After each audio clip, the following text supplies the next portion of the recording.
Bismillah. Assalamualaikum warahmatullahi wabarakatuh. Alhamdulillah alladzi anzala as-sakinata fi qulubil mu'minin liyazdadu imanan ma'a imanihim walillahi junudus samawati wal ard wa kana Allahu aliman hakima. Asyhadu an la ilaha illallah wahdahu la syarika lah wa asyhadu anna Muhammadan 'abduhu wa rasuluh la nabiyya ba'dah. Allahumma shalli wa sallim ala hadzal nabiyil karim Muhammadin sallallahu alaihi wasallam wa ala alihi wa ashabihi wa man tabi'ahum bi ihsanin ila yaumiddin, amma ba'd. Wa qala ta'ala ya ayyuhalladzina amanu ittaqullaha haqqa tuqatih wa la tamutunna illa wa antum muslimun. Wa qala ta'ala aidan ya ayyuhalladzina amanu taqullaha wa qulu qalan sadida yuslih lakum a'malakum wa yaghfir lakum dhunubakum wa man yuti'illaha wa rasulahu faqad faza fawzan 'azima. Wa qala nabiyyu sallallahu alaihi wasallam man ahya sunnati 'inda fasadin nas lahu ajru 100 syahidin. Sadaqallah wa sadaqal karim wa nahnu ala dzalika minasy syahidin. Jamaah fi din azani wa azzakum rahimakumullah. Tidak terasa hari ini kita sudah berada di hari yang ke-6 ya, di bulan Zulhijjah 1447 Hijriah. Insyaallah besok kita akan memasuki di hari yang ke-8 ya, besok. Hari ini hari yang ke-7. Hari ini adalah hari yang ke-7, besok insyaallah kita akan memasuki di hari yang ke-8, hari Senin. Pas hari yang ke-8 bulan Zulhijjah itu masuk, kita sebut sebagai hari Tarwiyah ya. Tarwiyah itu maknanya adalah hari berfikir ya. Berfikir dan diskusinya Nabi Ibrahim bersama dengan putranya Ismail. Setelah malam harinya Nabiullah Ibrahim diberikan mimpi oleh Allah Subhanahu wa taala yang disebut dengan mimpi nubuwah atau ru'yatun nubuwah. Jadi mimpi itu ada dua, ada ru'yatun nubuwah atau ru'yatun salihah, ada juga mimpi ru'yatu ghairu nubuwah atau ghairu salihah, atau mimpi-mimpi yang dikendalikan oleh syaitan.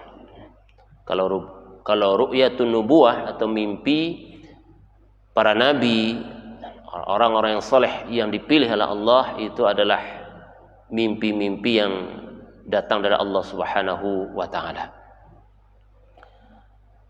Nah, 4047 tahun yang lalu, jadi umur kita nanti akan melaksanakan ibadah Idul Adha atau Idul Qurban atau ibadah haji, itu sudah 4000 tahun yang lalu yang pernah dikerjakan oleh Nabiullah Ibrahim.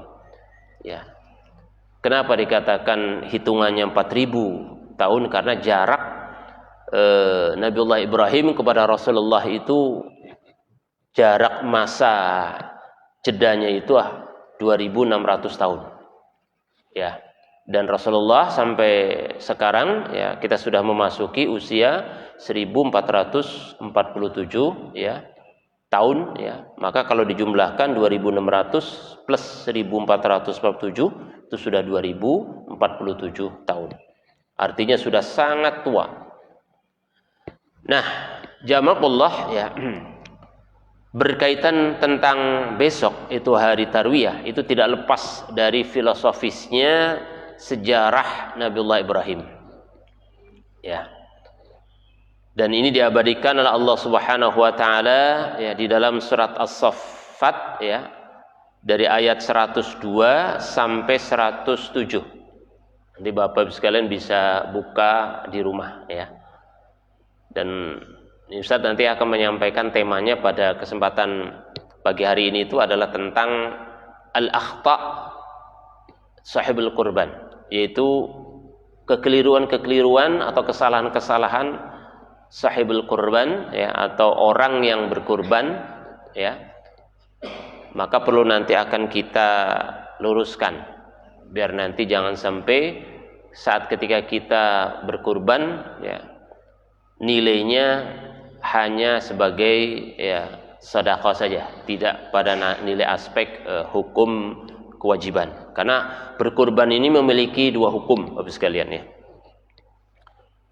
Kalau mereka yang mengikuti pandangan Imam Syafi'i beserta dengan pengikutnya, maka hukum kurban itu sunnah muakkadah.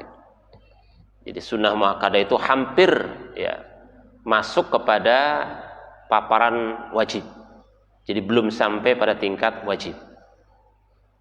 Ya. Jadi mampu tidak mampu, ya, sunnah muakkadah menurut Imam Syafi'i itu memang sunnah muakkadah. Tapi kalau menurut imam-imam yang lain, Imam Abu Hanifah, Imam Malik, bahkan jumhur ulama, ya, berkurban itu hukumnya adalah wajib. Man istata'a, ya, min sa'ih. Bagi orang yang memang diberi, ya, kelebihan, ya, diberikan kelebihan kemampuan, ya, baik harta yang dia miliki maupun cadangan harta yang dia masih miliki, ada sisa-sisanya, atau diberi kemampuan berpikir untuk mencari usaha, ya, kemampuan. Misalnya adalah semenjak 1 tahun yang lalu kita nabung, ya, kita nabung, apakah 1 bulannya 500 atau 200 atau 300, nanti setelah terkumpul maka berarti dia sudah menjadi mampu. Tapi jangan diambil-ambil. Setelah terkumpul sudah dapat 2 juta, tak silisih, hilang nanti. Sama seperti haji juga, ya. Atau kemampuan yang dimampukan. Nah, ini apa maksudnya kemampuan yang dimampukan itu? Kita nggak mampu berkorban, kita nggak mampu berhaji, tapi dimampukan. Oleh siapa yang memampukan? Misalnya oleh orang tua kita karena ada kelebihan harta, ya. Kita nggak mampu, tapi oleh orang tua kita dikasih, nih buat kamu 3,5 juta berkurban. Berarti kita menjadi orang yang mampu karena dimampukan. Tahun depan kamu berangkat haji, nih saya siapkan uang 100 juta, berarti kita mampu karena dimampukan sebagai bentuk amanah. Ya. Nah, dimampukan ini berarti melepaskan harta orang yang mampu diberikan kepada orang yang tidak mampu, berarti sudah dimiliki oleh orang yang tidak mampu. Yang seperti ini maka wajib orang yang tidak mampu itu harus melaksanakan amanahnya dengan berkurban. Paham Pak ya? Nah. Atau begini, suami istri, suami punya uang 1 juta. Kira-kira uang 1 juta bisa untuk kurban nggak Pak? Belum bisa gitu ya. Kalau ditambah 700.000 masih bisa. Karena kambing minimal, harga kambing untuk bisa kurban yang sudah pupa usia 1 tahun itu ada yang harga 1.700.000, itu bisa. Yang lebih bagus lagi 3 juta atau 5 juta. Nah istri kemudian punya uang berapa? 3 juta atau 2,5 juta, pas 2,5 juta. Maka kemudian diberikan kepada suami, suamiku, kita berkurban, saya ada uang 2,5 juta. Diberikan kepada suami, maka berubah menjadi 3,5 juta. Ini disebut bukan patungan Pak, bukan. Tetapi si istri memberikan kemampuan kepada suami sebagai kepala rumah tangga supaya bisa berkurban, maka seperti ini boleh. Banyak nggak yang kira-kira seperti ini Pak? Banyak. Maka yang seperti itu disebut, kalau dalam hitungan hukum positif ada istilahnya harta gonogini atau harta bersama. Ketika harta bersama maka sudah menjadi keluarga. Nah, Allah, Bapak sekalian, ya. Nah, 4.000 tahun yang lalu, dalam surat As-Saffat di ayat yang ke-102 khusus ya Allah menyampaikan secara istimewa. Nanti ayat ini akan saya bahas sedikit secara bahasa ya. Ada kalimat falamma balagha ma'ahu sa'yu atau sa'ya ya, ada dua bahasa. Dan ketika Ismail sudah mulai balik ya, sudah balik ya, balik di sini di usia laki-laki itu usia anak-anak SMP ya. Makanya para ulama berbeda pendapat baliknya Nabi Ismail saat ketika nanti akan disembelih oleh Nabi Ibrahim, hampir mayoritas di usia 14 tahun, 13 sampai 14 tahun. Karena apa? Makna ma'ahus sa'ya itu adalah balik dia sudah bisa mampu bekerja sama dengan Nabiullah Ibrahim. Dan balik di situ dia sudah tamyiz. Artinya punya daya berpikir, daya analisa, daya pertimbangan dan daya ya kemampuan untuk memikirkan sesuatu yang lebih. Nah, saat ketika sudah seperti itu, maka kemudian ini para ulama sepakat ya, terjadi pada tanggal 8 di bulan Zulhijjah atau disebut Tarwiyah tadi. Makanya sejarahnya Tarwiyah itu memang banyak yang belum dipahami karena makna Tarwiyah itu apa, Tarwiyah itu apa. Maksudnya Tarwiyah itu sejarah, sebuah sejarah yang dimana ketika Nabiullah Ibrahim ya bermimpi di tanggal 8 itu ya, maka Nabiullah Ibrahim besok paginya dari hasil mimpi itu mengundang Ismail, ya bunayya wahai anakku, qala ya bunayya wahai anakku, inni ara fil manam. Pada malam hari saya tertidur, maka saya melihat. Ara di sini itu melihat di dalam mimpi saya. Ya. Anni adbahuk. Nah, sungguh saya sedang dan akan menyembelihmu. Jadi belum terjadi, Pak. Ya, belum terjadi yang namanya penyembelihan, tetapi Nabi Ibrahim bermimpi sedang dan akan terjadi penyembelihan terhadap dirimu. Yang seolah-olah ada perintah untuk menyembelih dari Allah Subhanahu wa taala karena mimpi nubuah di sini. Makanya di dalam ayat ini, Bapak sekalian, ya, itu fiilnya, kata kerjanya itu proses sedang dan akan berlangsung, belum terjadi. Makanya disebut adbahuk. Dalam mimpi itu saya melihat, ya, diperlihatkan oleh Allah Subhanahu wa taala sedang akan menyembelih dirimu. Nah, maka kemudian didiskusikan Nabi Ibrahim dengan memanggil Ismail, fandur madza tara, kira-kira bagaimana menurut pendapatmu. Nah, di sini yang disebut tarwiyah. Jadi tarwiyah itu adalah berfikirnya Nabi Ibrahim, berfikirnya Ismail, terjadi yang namanya diskus atau diskusi. Ya. Bagaimana menurut pendapatmu? Subhanallah. Karena ini adalah mimpi nubuah, Bapak sekalian, mimpi kenabian, maka Nabiullah Ismail yang sudah dididik oleh Nabiullah Ibrahim dan ibunya menjadi anak yang saleh, maka jawabannya itu tanpa argumentatif, Pak. Wah, ini senang sekali, Pak, ya, kalau kita punya anak, Masya Allah. Setiap kita suruh, setiap kita perintahkan, tidak pernah membangkang. Nah, selama itu adalah syariat. Ya, nak tolong ya, antarkan ibu ke stasiun. Nak tolong hujan-hujan, langsung siap, selalu siap siaga. Nah, tipe Ismail juga adalah tipe anak yang selalu siaga. Terjadinya dialog yang langsung seperti ini itu bukan proses tiba-tiba, Pak. Jadi untuk membentuk anak yang saleh itu tidak bisa tiba-tiba, prosesnya panjang. Maka jawabannya ya abah. Kalau disambung menjadi ya abatif'al, wahai ayahku, if'al ma tu'mar. Kalau itu memang perintah dari Allah Subhanahu wa taala, kerjakan. Ya, ma tu'mar, kerjakan olehmu. Jangan ragu.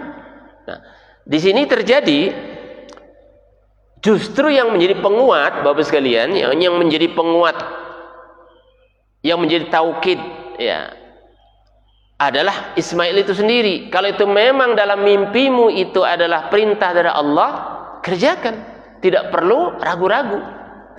Satajiduni insyaallahu minas sabirin.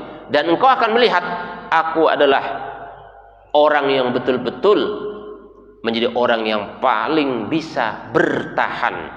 Kalau di sini disebutkannya sabirin, itu artinya orang yang mampu menahan rasa sakitnya, karena orang disembelih, ya, proses mau dibunuh. Kalau bahasa kasarnya nih Bapak sekalian, ya, mimpinya itu Ismail harus dibunuh. Tetapi Ismail dengan kalimat insyaallahu minas sabirin, engkau akan mendapati aku dalam keadaan mampu bertahan, atau menjadi orang yang paling bisa bertahan atau sabar.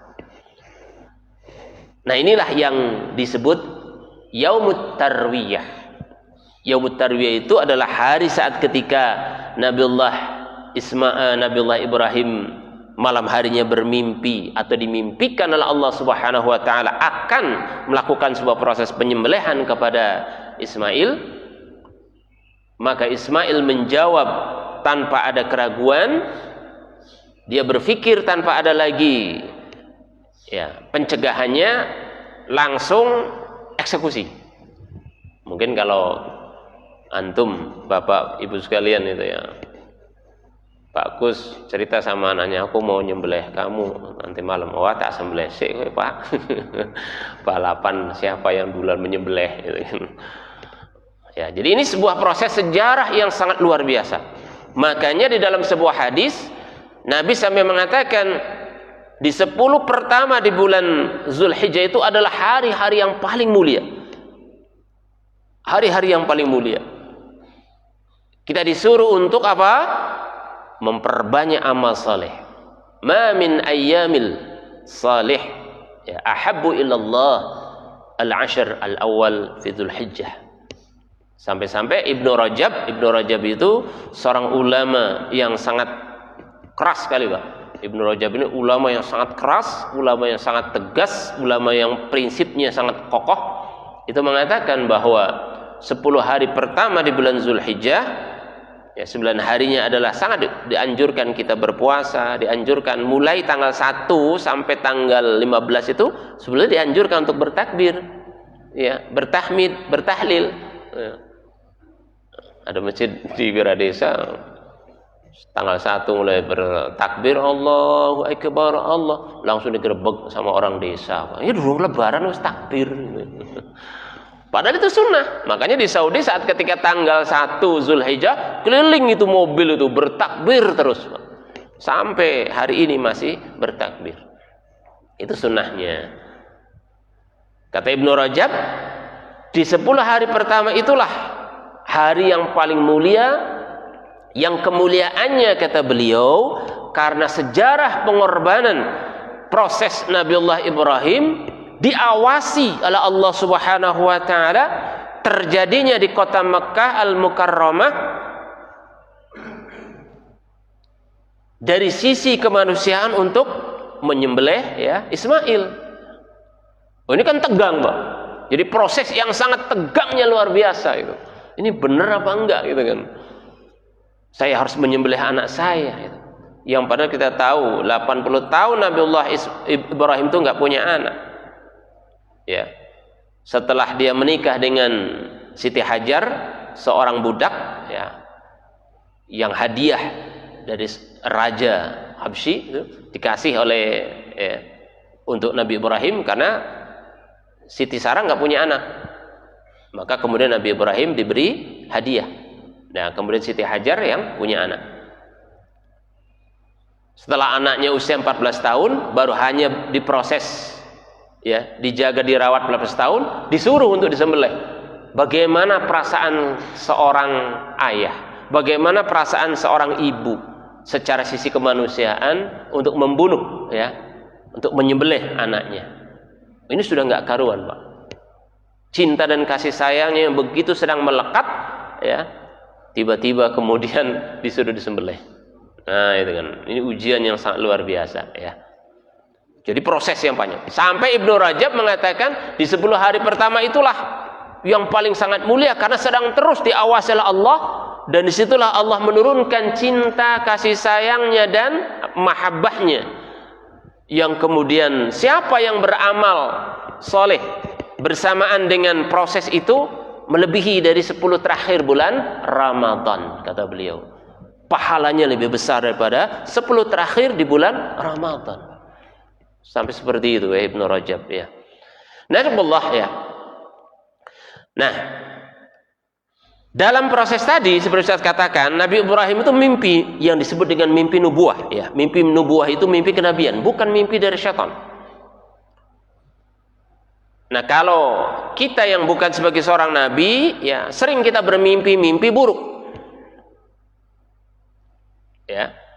Nah, mimpi buruk itu dari syaitan. Maka para nabi tidak akan pernah, ya, bermimpi buruk, ya. Nah, saat ketika sudah bermimpi nubuah itu, maka Nabi Ibrahim langsung percaya, tidak lagi ragu, tidak lagi berbasa-basi. Nabi Ismailnya juga tidak berbasa-basi, langsung mempercayainya, ya. Sehingga akhirnya kemudian eksekusi karena didasarkan kekuatan akidah dan juga penguatan dari anaknya Nabi Ismail. Makanya prosesi, ya, ini saya sampaikan prosesi tanggal 8 Zulhijjah itu adalah mimpi dan hasil mimpinya, proses dialog. Tanggal 9-nya nanti, Bapak sekalian, Nabiullah Ibrahim, jadi belum proses ada haji. Proses haji itu setelah disempurnakan oleh Rasulullah. Maka pada tanggal 9 Zulhijjahnya, ya, Nabiullah Ibrahim itu mengajak Ismail ke Arafah, menuju ke Arafah. Untuk apa, Bapak sekalian? Meminta petunjuk pada Allah Subhanahu wa taala, bermuhasabah, penguatan kembali dari hasil mimpinya, yang ternyata mimpinya itu bukan dari godaan syaitan. Maka pada tanggal 10 Zulhijjahnya, dengan berbekal keyakinan, Nabi Ibrahim dan Ismail bergerak menuju ke Mina, di sebuah bukit yang bernama Jabal Kurban. Jadi kalau Bapak sekalian melaksanakan ibadah haji, ya, atau ibadah umrah, sepulang dari Musdalifah atau dari Arafah, bergerak, nanti biasanya ditunjukkan ada sebuah tempat yang bernama Jabal Kurban, yang dulu tempat prosesi penyembelihan Ismail, yang kemudian diganti oleh Allah menjadi domba yang sangat besar. Itu terjadinya di Mina, ya. Bapak sekalian, banyak yang tidak dipahami dalam sebuah sejarah. Kita lihat di dalam tafsir Ibnu Katsir, ya. Setelah satu hewan kurban diganti oleh Allah dari langit, ya, satu, maka Allah menambah di Jabal Tariq, ya, ada Jabal Tabir, ya. Allah menurunkan kembali berapa? 1000 ekor kambing. Allah turunkan kembali di yang namanya Jabal Khabir, ya. Jabal Tabir itu diturunkan 1000 ekor kambing, 300 sapi atau lembu, 100 unta, sebagai rasa syukur atas ujian yang Allah turunkan kepada Nabi Ibrahim yang sukses. Setelah saya hitung, Nabi Ibrahim sekali saat itu dia memotong kambing digantilah Allah, itu dihitung kalau misalnya diuangkan sekarang itu sama seperti 16,5 miliar, Pak. Ya, sekali berkorban. Dan setelah itu berikutnya Nabiullah Ibrahim juga sama, 1000 ekor kambing dan seterusnya. Ternyata apa? Nabiullah Ibrahim itu adalah nabi yang kaya, Pak. Nabi yang kaya raya, Pak. Sebagaimana Rasulullah juga nabi kaya. Rasulullah saat ketika melamar Khadijah, ya, itu 100 ekor onta, Pak. Kira-kira Pak Agus waktu ngelamar istrinya berapa ekor onta? Subhanallah. Ya, 100 ekor onta itu kalau 1 ekor onta dihargai 60 juta, ya, maka nilainya sama dengan 6 miliar. Jadi orang Arab itu disebut kaya itu karena 2. Baru disebut kaya itu 2. Pertama, dia punya peternakan onta. Jadi kalau dia punya peternakan onta yang banyak, orang Arab itu disebut kaya raya. Karena sekali jual onta itu 60 juta. Yang kedua, punya yang namanya kebun kurma yang luas. Ya, dengan punya tajirnya orang Arab, kalau sudah punya kebun kurma yang luas, maka dikatakan dia orang yang paling kaya. Gitu ya. Nah, jadi ternyata kurbannya Nabiullah Ibrahim tidak hanya seekor kambingnya diganti oleh Allah dzabhun 'azim, tidak hanya seekor. Setelah itu Allah turunkan kembali, ya, 1000 ekor kambing, 300 lembu dan 100, ya, ekor unta. Masya Allah, sebagai rasa syukur atas apa? Berhasil ujiannya, bahwa proses mimpi itu adalah benar datangnya dari Allah, dan kemudian Allah membatalkan tidak membunuh Ismail, tetapi diganti, dibadal dengan seekor domba yang sangat besar sekali. Makanya kemudian disebutkan dalam sebuah sejarah, 2 manusia, yaitu Nabi Ibrahim dan Ismail, hanya 2 orang saja itu menyembelih 1000 ekor kambing, dibantu oleh Ismail. Ya. Banyak cerita-cerita subhat, cerita-cerita khurafat. Ketika Nabi Ismail kemudian mau disembelih, kok ketul, itu khurafat itu. Ya. Bapak sekalian, sedangkan proses haji, ya, itu belum terjadi. Proses haji itu jadi proses yang dilakukan oleh Nabiullah Ibrahim, itu nanti bakal cikal bakalnya proses haji yang sempurna. Ketika Nabiullah Ibrahim di Arafah, ketika nanti Nabi Ibrahim pada tanggal Yaumun Nahrnya menyembelih seekor kambing, dan ketika Siti Hajar itu berlari-lari dari Safa ke Marwah, maka itu akan menjadi sebuah proses ibadah haji. Ya. Makanya di saat ketika 4000 tahun yang lalu, di dalam surat Al-Hajj, Nabi Ibrahim disuruh oleh Allah Subhanahu wa taala naik ke atas Jabal Qubais. Ya, Jabal Qubais itu sebuah gunung yang ketinggiannya hampir 1000 meter, yang sekarang akan dikalahkan Jabal Qubais itu oleh gedung yang sedang dibangun oleh pemerintah Saudi dengan ketinggian kurang lebih berapa? 1250 meter. Padahal dalam sebuah hadis Nabi mengatakan, apabila kota Mekah yang bisa dipandang dari Jabal Qubais itu sudah tertutup oleh sebuah gedung-gedung yang sangat tinggi, tanda-tanda itu adalah hari kiamat atau tanda-tanda dekatnya kiamat. Nah, sekarang sudah mulai dibangun, akan dibangun lagi untuk menyaingi Khalifah Al-Buruj yang dibuat oleh Dubai, ya, yang tingginya 1000 meter, maka pemerintah Saudi itu akan membuat 1250 meter. Jadi persaingan-persaingan yang sifatnya bisnis. Ya, itulah tanda-tanda kiamat yang akan dimulai banyaknya itu di wilayah negeri Arab. Makanya saat ketika Allah menyuruh kepada Nabi Ibrahim naik ke atas Qubais, untuk apa? Panggil itu manusia untuk berkunjung ke Mekah. Berkunjung ke Mekah itu ada 2, ada berkunjung secara untuk melaksanakan ibadah haji, ada berkunjung untuk melaksanakan ibadah umrah. Tetapi di sini Allah menyuruh kepada Ibrahim, wa'adzin finnas, ya Ibrahim, panggil semua manusia bil hajj, untuk berkunjung melaksanakan ibadah haji. Dan kamu akan lihat, ya'tuka rijalan, nanti manusia akan datang dari seluruh penjuru dunia dengan berbagai macam datang. Ada yang berjalan kaki, rijalan, ya, berjalan kaki. wa ala kulli dhamir, jalan kaki sambil membawa ya unta yang udah kurus. Kenapa untanya jadi kurus? Karena perjalanannya jauh, makanannya sedikit, di lama-lama untanya jadi kurang makan, jadi kurus. Ya'tina min kulli fajjin amik, dan mereka juga akan datang dari seluruh lorong-lorong penjuru dunia yang tidak ada satupun, pasti mereka akan dipanggil. Pertanyaannya Pak, ini ayat 4000 tahun yang lalu sudah disampaikan Allah kepada Nabi Ibrahim. Kira-kira kita ini sudah dipanggil belum untuk pergi haji Pak? Sudah. Wa'adhin finnas. Jadi semua orang itu sudah dipanggil untuk melaksanakan kewajiban, melaksanakan ibadah haji.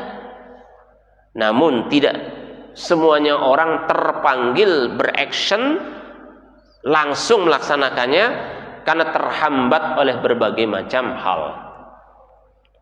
Pertama, terhambat oleh kurang keyakinan bahwa seolah-olah haji itu hanya kewajiban bagi orang yang mampu saja. Kan begitu, hanya orang yang punya duit saja. Padahal yang namanya kemampuan, Bapak sekalian, itu bukan karena harta yang ada di tangan kita. Seorang ulama besar ya yang bernama Wahbah Az-Zuhaili itu mengatakan, kemampuan man istata'a ilaihi sabila itu sebetulnya adalah kemampuan yang ada di mindset kita dulu, kata dia. Di mindset itu di pikiran. Artinya apa? Meskipun di tangan saya belum punya uang, nanti kan tahun depan atau tahun yang akan datang kan 100 juta itu ya, 2030 itu kita bayar 100 juta langsung berangkat. Kalau sekarang kita bayarnya 60 juta ya, 25 juta uang setoran pertama, nanti kekurangannya tambah 30 sekian juta ya, karena sudah ditetapkan pemerintah sudah tidak lagi memberi subsidi. Pikirannya uang 60 juta besar sekali gitu kan. Saya nggak, di tangan saya nggak ada uang. Ya, di tangan saya nggak ada uang. Yang namanya uang itu ya karena ketidakmampuan. Subhanallah. Bapak sekalian, inilah salah besar kata Wahbah Zuhaili. Yang dimaksud dengan kemampuan yang pertama itu adalah tinkin, berkemampuan mindset, berpikir dulu kata dia. Berkeyakinan. Ketika ada ayat walillahi 'alan nas hajjul bait, wajib dijawab oleh kita, ya Allah, saya mampu, saya akan bisa melaksanakan ibadah haji dengan kemampuan berpikir saya meskipun belum ada uang di tangan saya. Nah, kata Wahbah Zuhaili, ketika seorang muslim sudah berpikir yang seperti itu, pasti akan dimampukan oleh Allah, itu pasti. Tapi kalau kita sudah nyerah dulu, waduh, saya haji itu pakai duit, haji itu jauh, uangnya nggak ada, ya sudahlah saya kalah. Nah, di sini Pak, disinilah kesalahan seorang muslim. Seharusnya dia ketika ada panggilan seperti itu, hendaknya pegang dulu, jangan menyerah dulu. Dan ternyata terbukti banyak orang yang di tangannya nggak ada uang cash, dia bisa berangkat haji meskipun dengan proses yang apa? Ta'ib itu berkelelahan dengan proses yang panjang, tetapi Allah memanggil dia bisa berangkat sampai di usia 100 tahun dia sudah bisa berangkat ibadah haji. Ya, saya punya teman itu kemarin alhamdulillah berangkat ibadah haji, sudah nabung hampir 20 tahun. Jualan bakso. Dan setiap habis jualan bakso, sore hari ada pengajian, dia datang pengajian. Dan sehari dia bisa nabung kadang 20.000, 50.000 gitu ya. Terus bertanya, Ustadz, apakah dengan tabungan saya 20.000, 15.000 sehari, kadang sebulan bisa dapat 500.000, Allah bisa memampukan saya bisa melaksanakan ibadah haji? Maka saya jawab, bisa dan tidak mustahil. Bahkan Allah Maha mendengar, Allah Maha mengetahuinya, dan Allah Maha mengetahuinya. Karena apa? Karena niat Anda sudah berkeinginan untuk mendapatkan panggilan dari Allah melaksanakan ibadah haji. Nah, saat ketika saya sampaikan seperti itu kepada orang tersebut, dia semakin semangat begitu. Akhirnya dia nabung 5 tahun, alhamdulillah dapat uang 6 juta. Datang lagi, Ustaz, kok dapatnya segini ustadznya 5 tahun. Nabung aja terus, nabung aja terus, nabung aja terus. Nanti Allah panggil. Ternyata betul. Di tahun yang ke-8, Bapak sekalian, belum di tahun ke-8 itu depan rumahnya itu sudah ada yang mau nyewakan, Pak.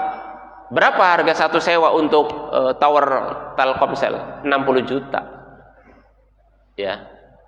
5 tahun 60 juta, 10 tahun jadi 110 juta. Subhanallah. Akhirnya dia bisa berangkat melaksanakan ibadah haji karena intervensi dari Allah. Nabung 8 tahun, saat itu juga dia bisa berangkat karena apa? Karena keyakinannya. Allah memberitahu seolah-olah, Telkom, itu ada orang yang sudah nabung 8 tahun, tolong bantu dia. Akhirnya dia bisa berangkat, Pak. Artinya apa?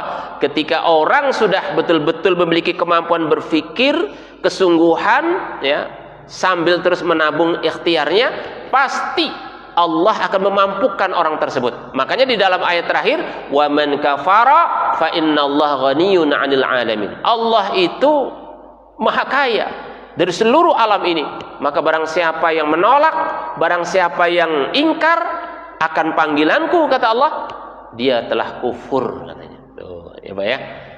Makanya berkenaan dengan haji itu kita harus tetap semangat untuk bisa melakukan sebuah proses, meskipun nanti akhirnya pada kematian di ujung kemudian kita tidak bisa melaksanakan, tapi kita sudah ikhtiar, sudah disebut orang tersebut melaksanakan ibadah haji. Makanya ada disebutkan dalam sebuah hadis, orang yang sudah berniat kemudian dia berikhtiar, dia tidak bisa melaksanakan ibadah haji, mati dalam posisi dia tidak melaksanakan ibadah haji, sama nilainya seperti dia sudah melaksanakan ibadah haji.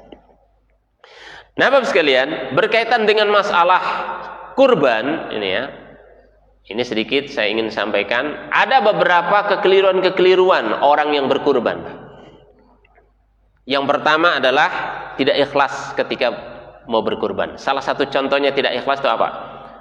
Saya mau berkurban karena tetangga saya berkurban. Itu sudah nggak ikhlas, Pak.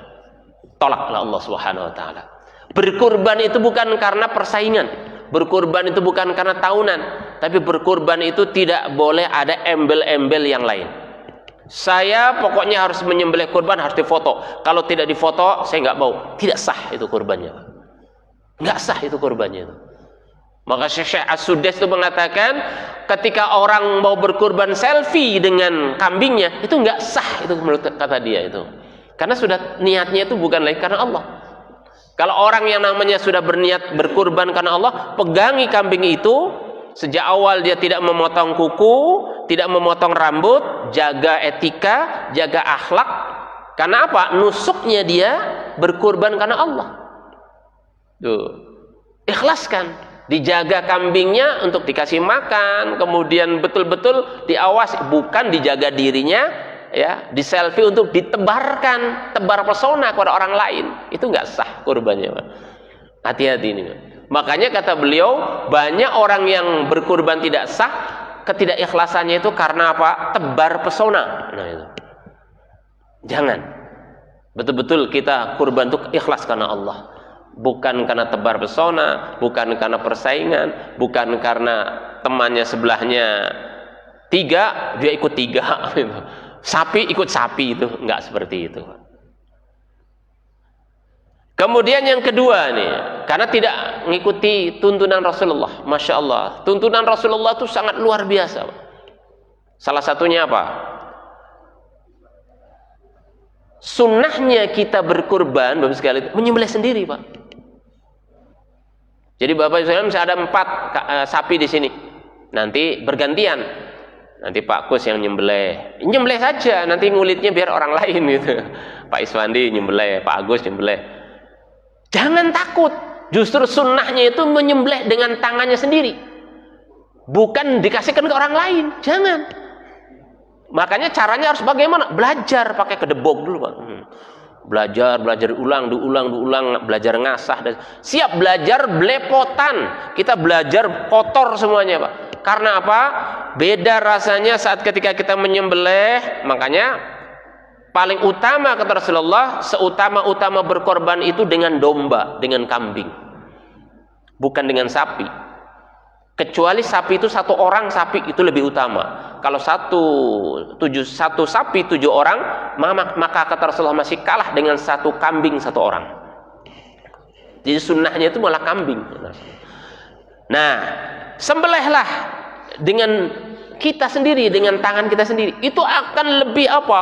Lebih menghati melihatnya. Saat ketika kambing atau hewan yang disembelih itu meneteskan air mata, kemudian kita menghadap kiblat sambil kemudian kita berkata Bismillah, Allahu Akbar, ya, dengan menyebut namamu ya Allah, Allahu Akbar, itu terasa sendiri. Itu sunnah sebetulnya, itu sangat sunnahnya seperti itu. Coba kadang-kadang kita udah serahkan aja, ada yang penting kita selesai.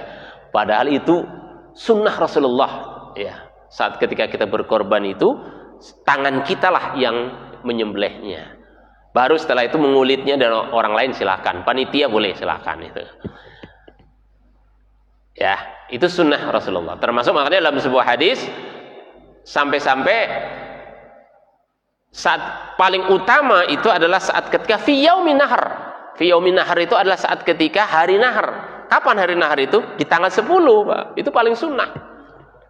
Banyak orang kekeliruannya itu di tanggal 11, 12, 13 ya, di hari tasyrik. Padahal yang paling disunnahkan dan dianjurkan itu fi yaumin nahar, sebagaimana surat Al-Kautsar. Fasholli li rabbika wanhar.